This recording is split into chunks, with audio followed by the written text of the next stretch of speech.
We have a piston, and this is trying to motivate engines and thermodynamics. Okay, so we're going to start with a visual here. I have gas that's in this system. It's trapped under this piston here and in this cylinder. And when I put it in here, great, it's nice and cold. And now what I want to do is I want to make this one cylinder engine do work for me. And I'm going to make it raise these masses for me. And so here, let's go ahead and start. I'm going to slide a mass off of here, put it onto here. And now I'm going to heat up the piston, world's slowest engine. Oh yeah, lift that mass for me. That's too hard for me. I just saved all that energy. I didn't have to lift that. It's absurd, right? But this is the idea. Okay, that was one cycle of the engine. I'm going to do it again. I'm going to put another mass on here. I'm going to raise it up. Raising up that mass. Notice the piston is doing work, right? Or I should say the gas is doing work on the piston to raise this mass. And we could just keep going like this in perpetuity. We've just done the second cycle, right? The RPM of this engine is tiny. It's a fraction. But that's the idea. You make the gas do work on the mass. And you raise it up. All right, so that's our goal, is to understand engines. Let's get to some basic terms and definitions on the whiteboard.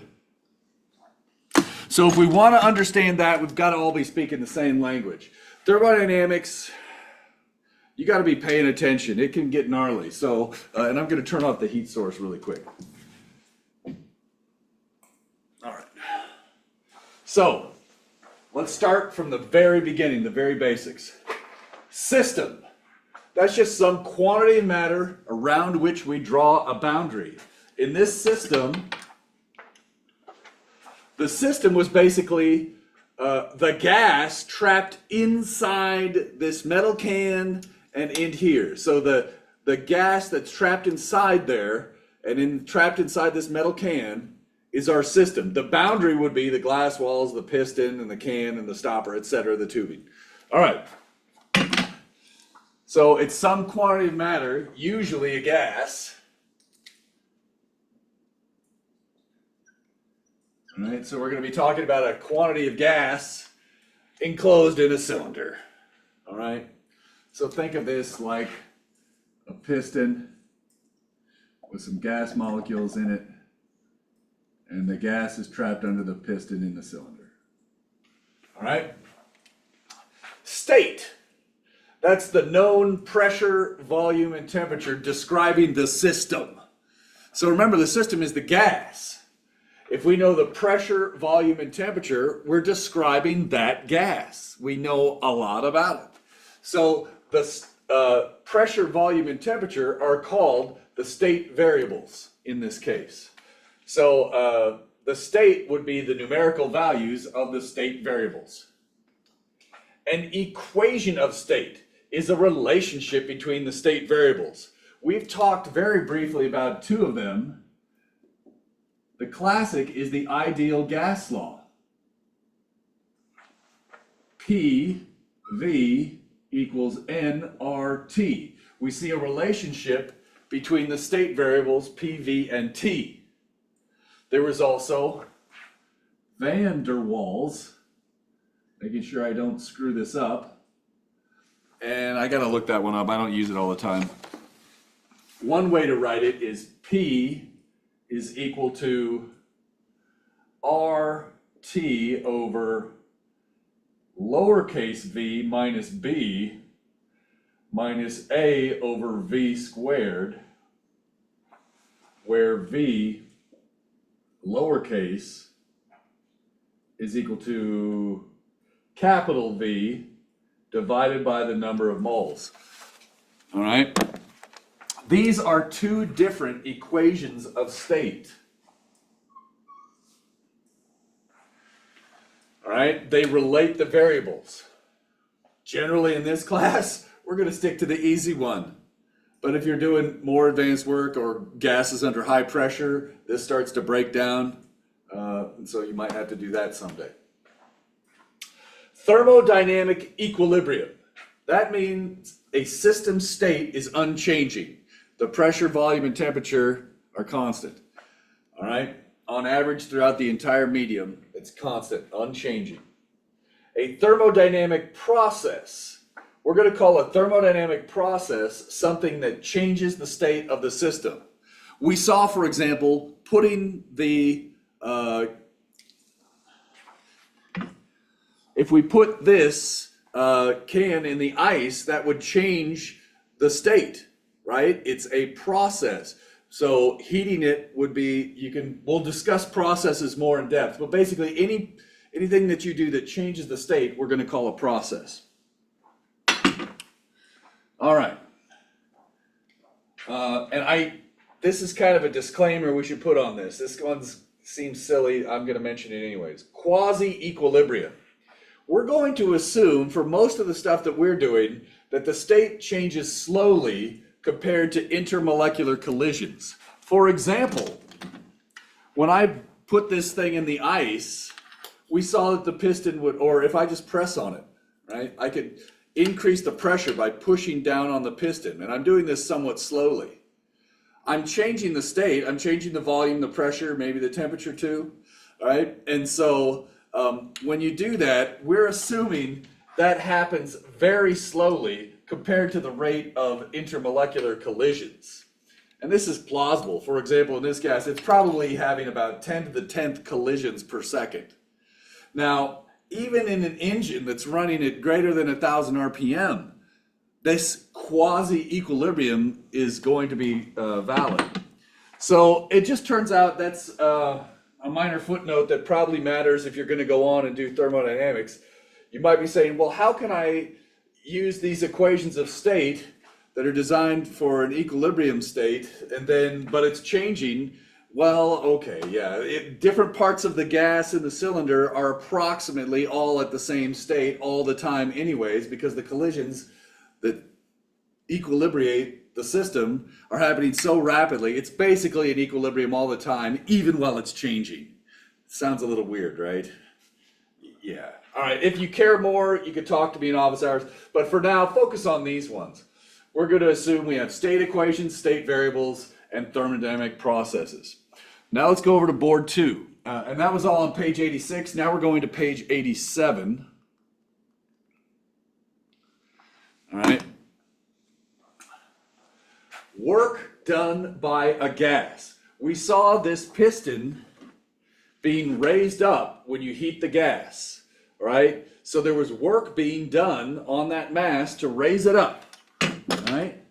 Just like the pistons in the engine of a car do work to turn the wheels, right? In this case, the work done by the gas on the piston or whatever's sitting up there. Which ones are my markers? Are they these ones? Here we go. Is given by the integral of P delta V. Let's check the units really quick on this. If I have a Pascal times a meter cubed, that's equal to a Newton per meter squared times a meter cubed. That's a Newton meter. That's a joule. That's units of energy. So the units do make sense in this equation. All right, and so I like to think about it like this. And you better have something like this in your back pocket to check every single answer. All right, I'm still bitter about the 1 minus sign I missed as an undergrad, which cost me a letter grade in the course because I didn't pay attention to this. So you pay attention to this. All right. If the volume increases, delta V goes up, should work done by the gas on the piston be positive or negative? Let's think. If the gas expands, you're doing work on the piston in a positive way. This should be positive. All right? That's your check on your minus sign that you better have on lock. All right? Now, a lot of times what we're going to do with this equation is actually plot it on what's called a PV diagram. Common units are actually kilopascals and liters. Notice when you multiply kilopascals and liters, you also get a joule. There's a we could do that conversion separately, but just trust me for now, that's true when you do all the math. Notice the area under this curve. What is that? Well, that's the integral of PdV.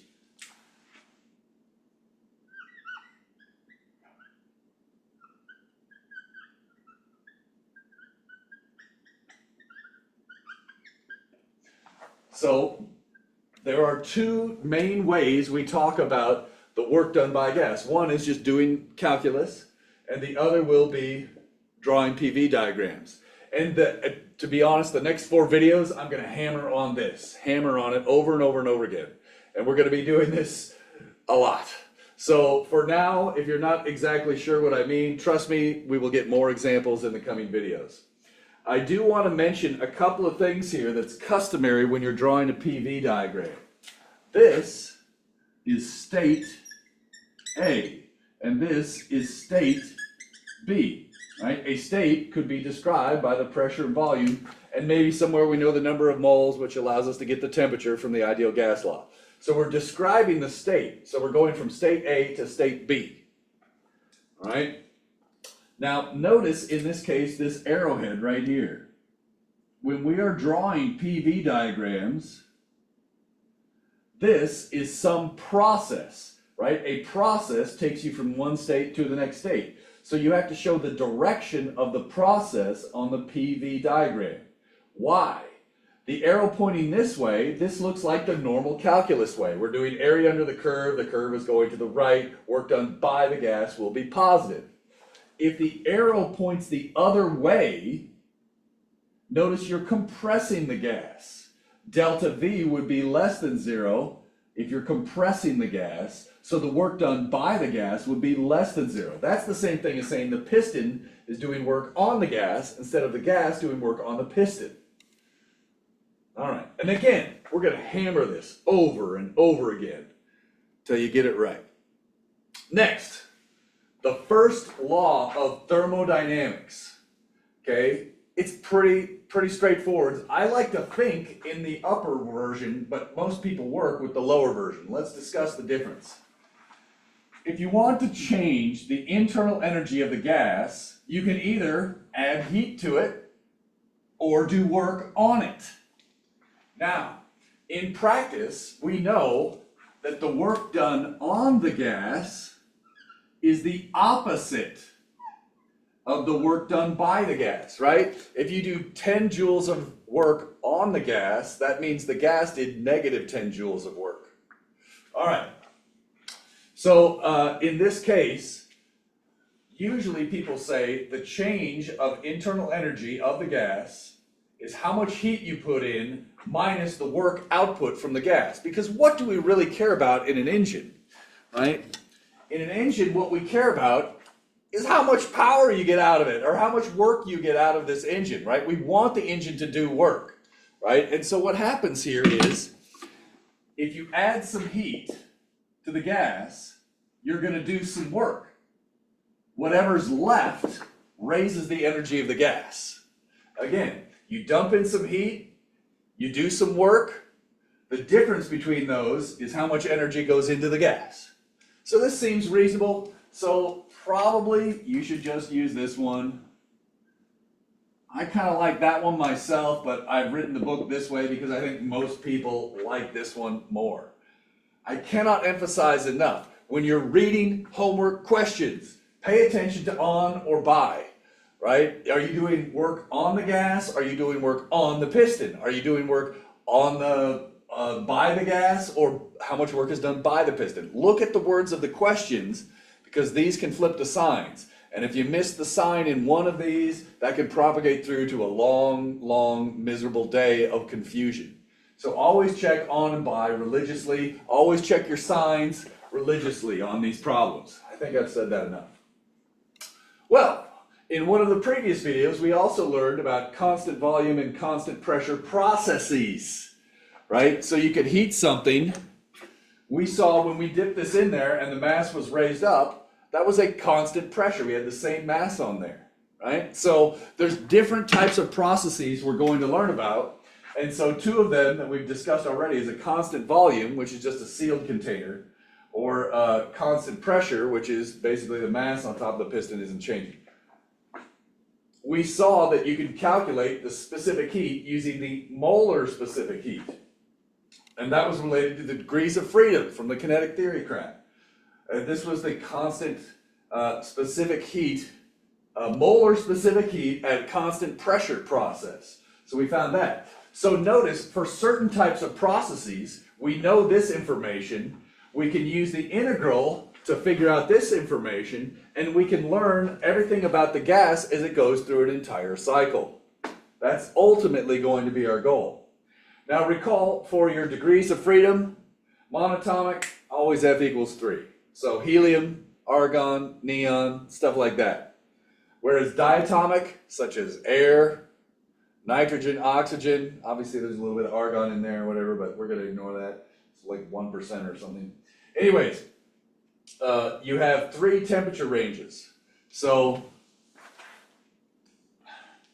at low temp, it's basically translating. At medium temp, it could be translating, but it could also rotate this way, it could rotate this way, and we ignore the energy of this rotation because all the mass is on axis. And then there could also be oscillations in the intermolecular spacing, symmetric and antisymmetric. So at high enough temperatures, and most of the time, let's get real here. When we're making engines, we're kind of in this region. Room temperature is about 300 Kelvin. Right? And so when you blow up some gasoline in an engine, usually we're somewhere in this region. So a lot of times, and engines use air-fuel mix, so it's diatomic. So this is going to be probably the most common one if you're doing an engine problem, but just be aware of these numbers and check your degrees of freedom so that you can get this right, so that you can calculate the heat right, so that you can get the internal energy correct. That's a rough outline. We need to do some problems. We're going to do that next. We'll do a series of videos doing